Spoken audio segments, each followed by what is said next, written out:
El 13 de mayo la Virgen María bajó de los cielos a coba de Irián. Vestida de blanco radiante fue el sol, sobre una encina la Virgen se vio. Ave, ave, ave María. Ave, ave. Hola hermanos, el día de hoy 20 de febrero del 2023 es lunes de la séptima semana del tiempo ordinario. Pero ya saben que esta semana séptima va a llegar hasta mañana, porque ya el miércoles, pasado mañana, será miércoles de ceniza. Empezaremos la cuaresma. Hoy es día de dos de mis santos preferidos, San Francisco y Santa Jacinta Marto, videntes de la Virgen en Fátima. No son santos porque fueron videntes de la Virgen. Lo que hizo la visión de la Virgen desde aquel 13 de mayo de 1917 hasta el 13 de octubre, lo que provocó en ellos es que aquellas virtudes que tenían de pequeñitos, las virtudes que fueron pues sembradas en su corazón, producto de la familia y sobre todo, fíjense, de la ayuda de Lucía, su prima, entonces fructificarán y llegarán a ser los santos que efectivamente son. Muchachitos, ¿no? Sin duda. Francisco nace en 1908, Jacinta en 1910. Eran hermanitos, evidentemente.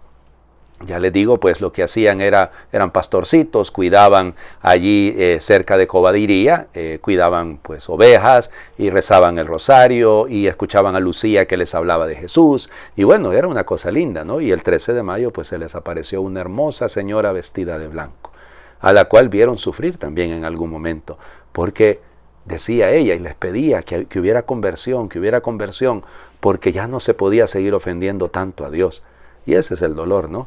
El dolor de que saber de que nosotros somos los que ofendemos a Dios con nuestro pecado. Por eso Santa Jacinta dejó algunas recomendaciones con respecto a esto. Recuerden que ella tuvo otras apariciones también, muy probablemente, otros momentos en los que miró a la Virgen. A ella también se le enseñó el infierno y ella tomó. Desde ese momento, algunos dirán, ay, qué barbaridad la de la Virgen, qué poco caritativa, enseñarle el infierno a unos niños para asustarlos. Es que tendemos a no enseñarles a los niños, a no educarlos, a que existe el mal, y el mal existe, y el mal tiene mucho poder porque nosotros dejamos que lo tenga, y porque hay algunos que piensan que no existe, y el mal existe, el diablo existe, y quiere nuestra perdición, y quiere que realmente nuestras almas sean condenadas junto con él en el infierno, y por eso tenemos que resistirle. Los pecados de la carne, los pecados que pues, son los que más llevan personas al infierno. Eso es lo que dejó en su, llamémosle, testamento Santa Jacinta. ¿Qué fue lo que pasó con ellos? Bueno, el 23 de diciembre de 1918 se enfermaron de una bronconeumonía.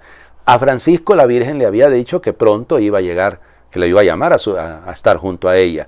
Y Francisco era el más contemplativo de los tres. Él se pasaba horas en el Santísimo, le encantaba estar allá junto al tabernáculo. Incluso se dice que no iba ni siquiera a la escuela porque él sabía que iba a morir rápido. Entonces, nada, sí, a Lucía la mandaban a la escuela, pero y iba Jacinta también, pero él prefería quedarse allá. Cuidado que no me lo tomen como modelo, hay que estudiar, claro que sí, pero el modelo sí está en eso. Hicieron muchos sacrificios, porque decía la Virgen que muchas almas se pierden porque no hay quien ore por ellas, porque no hay quien haga sacrificio por ellas. Y estando en vida, hay un montón de testimonios. Jacinta, por su oración, logró convertir a un muchacho que se había perdido por completo, y perdido en todo sentido, porque hasta se había perdido físicamente. Y ella lo acompañó hasta que encontró un camino.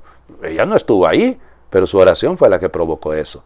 Y bueno, Francisco va a morir un 4 de abril de 1919. O sea, su sufrimiento duró 4 meses y fue muy duro, claro que sí, pero bueno, lo soportó con entereza realmente.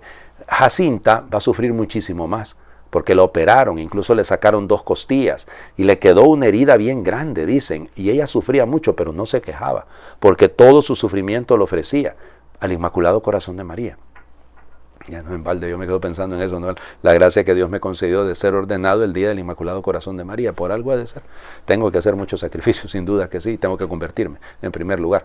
Pero fíjense, o sea, es esto, ¿no? Y ella va a sufrir, fue operada y todo, y pues pidió que le dieran los sacramentos. Acuérdense que en el momento era extrema unción, ¿no? Y que se le llevara la comunión y todo el asunto, y murió un 20 de febrero. Ella es la que muere un 20 de febrero de 1920. fueron beatificados un 13 de mayo, 13 de mayo, lógico, del año 2000 por el Papa San Juan Pablo II, y fueron beatificados y canonizados, fíjense, un 13 de mayo del 2017 por el Papa Francisco. Claro, a los 100 años de las apariciones, ponerlos a ellos como modelo.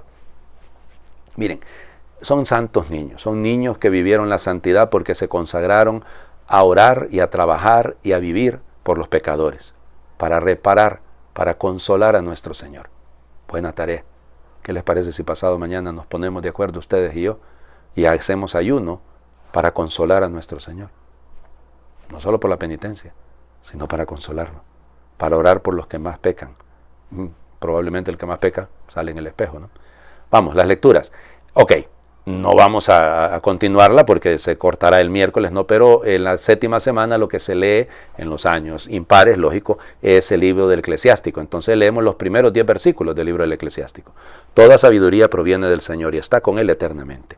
¿Quién puede contar las arenas de la playa, las gotas de la lluvia o los días de los siglos? ¿Quién puede explorar la altura del cielo o la extensión de la tierra y la profundidad de los abismos?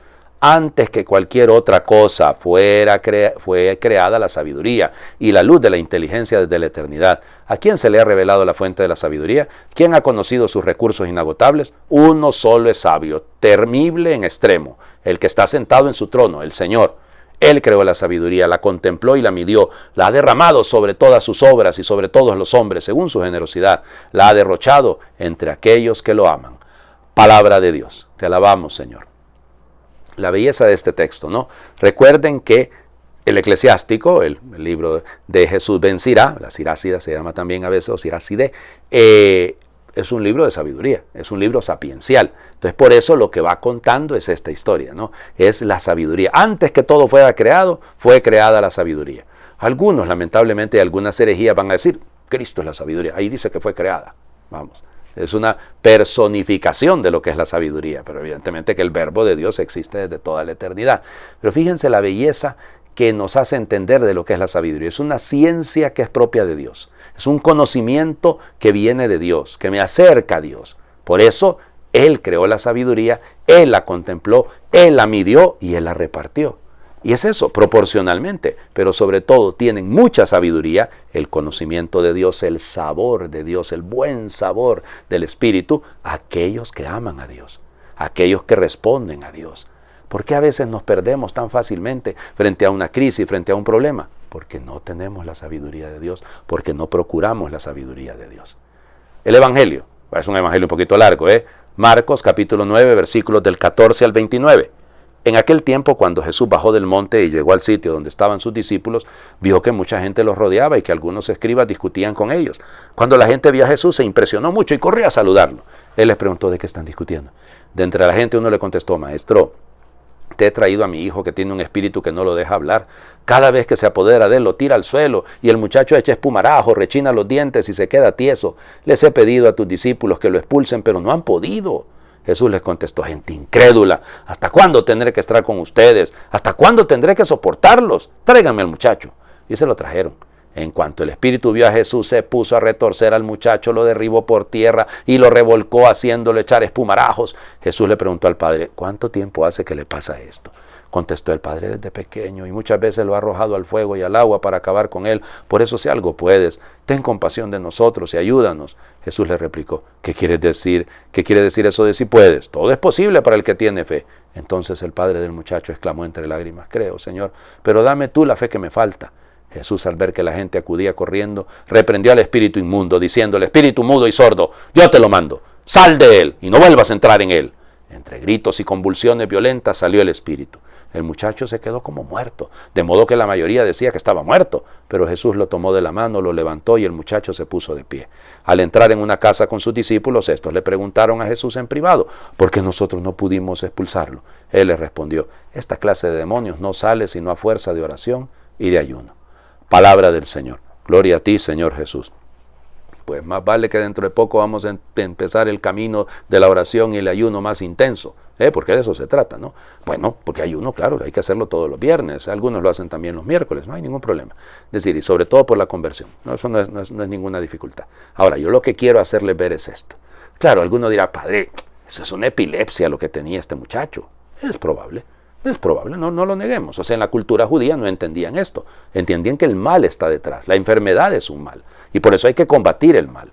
Pero fíjense, lo delicado de Jesús en este texto, a mí me encanta, es que habla con el Padre. Habla con el papá y ¿hace cuánto le pasa eso? Se interesa porque sabe que el sufrimiento del hijo es el sufrimiento del papá. Y entonces por eso se interesa por él. Claro, el papá responde de corazón, ¿no? Si algo puede, Señor, ayúdanos, ten compasión de nosotros. ¿Cómo que sí puedo? Le dice el Señor. Todo es posible para el que tiene fe. Pues yo creo, pero ayúdame, dame lo que me falta. ¡Qué oración más preciosa! Créanme que esa va a ser mi oración de todo este día. Creo, Señor, pero ayúdame, dame la fe que me falta. Tenemos que ser honestos. Claro que tenemos fe. Ustedes y yo tenemos fe. ¿Vale? Los que escuchan este programa, los que escuchan las transmisiones, y me doy cuenta, oigan, que hay un montón de gente que escucha el asunto. Tengo que prepararme más, oigan, porque definitivamente me he sorprendido en este fin de semana. Tanta gente que me dice que escucha lo que yo estoy produciendo. Y yo pensaba que no pasaba de mi mamá. Pero bueno, hagan de cuenta que es importante esto, ¿eh? Tenemos que tomarnos en serio la oración. Tenemos que tomarnos en serio el crecimiento de nuestra fe, porque esto no es automático. Así que por eso, ¿por qué no pudimos expulsarlo? Le dijeron los discípulos. Pues sí, les falta oración y ayuno. Por eso es que nosotros a veces no podemos enfrentar el mal. Nos da temblequera, ¿verdad? Nos da una tembladera. En mi pueblo dirían una canillera. Las canillas, las piernas. Entonces, ahí todo tembloroso. Nada, esperanza, mucha esperanza. Les invito a hacer oración. La oración es bastante larguita, pero vale la pena, está muy bonita. Como los primeros discípulos, nos atrevemos a decir, aumentanos la fe. Pues hoy nos sentimos descolocados y con las entrañas yermas. Agítanos como el niño hace con el sonajero para que nuestra fe despierte y aflore y se asemeje a ese pequeño grano de mostaza que eclosiona y destaca entre otras plantas. O disuélvenos como la sal se disuelve para sazonar y así descubre su ser al darse y desaparecer. Así arrancaremos de cuajo montañas, saltaremos los muros que aprisionan, no podrán atarnos cálculos ni leyes. Descubriremos el valor de las cosas pequeñas, seguiremos tus pasos y huellas, conservaremos la esperanza que nos sostiene y brillará la luz que nos des en el horizonte. En estos tiempos que corren, tan marcados por la frivolidad y el poder, y en los que la palabra ha perdido su sentido, los hechos su verdad y muchas personas su dignidad, haznos servidores de tus anhelos, haciendo lo que tenemos que hacer. Nosotros, Señor, queremos seguirte, y siendo conscientes del momento, y aunque no se estilen en estas decisiones, anhelamos una fe adulta, que nos dé alegría y fuerza para compartir la vida y sus huellas con actitud evangélica. Danos fe, un poco de fe, la necesaria para seguirte, por los caminos de la historia que tenemos delante o que podemos descubrir para no perdernos y ser felices junto a ti y todos los hermanos. Todo es posible al que cree. Graba en nuestro corazón con tu lluvia y sangre esta buena y sorprendente noticia que se llama, que nos alumbre y queme, que sea llama, que nos alumbre y queme, que en nuestra debilidad nos haga fuertes y que sepamos anunciarla en tu banquete y allá por donde nos envíes. Creo, Señor, pero aumenta mi fe. Creemos, Señor, pero aumenta nuestra fe. Amén. El Señor esté con ustedes. Y por intercesión de San Francisco y Santa Jacinta Marto, les bendiga a Dios, que es Padre, Hijo y Espíritu Santo, y su bendición descienda, les acompañe siempre. Muy feliz lunes para todos.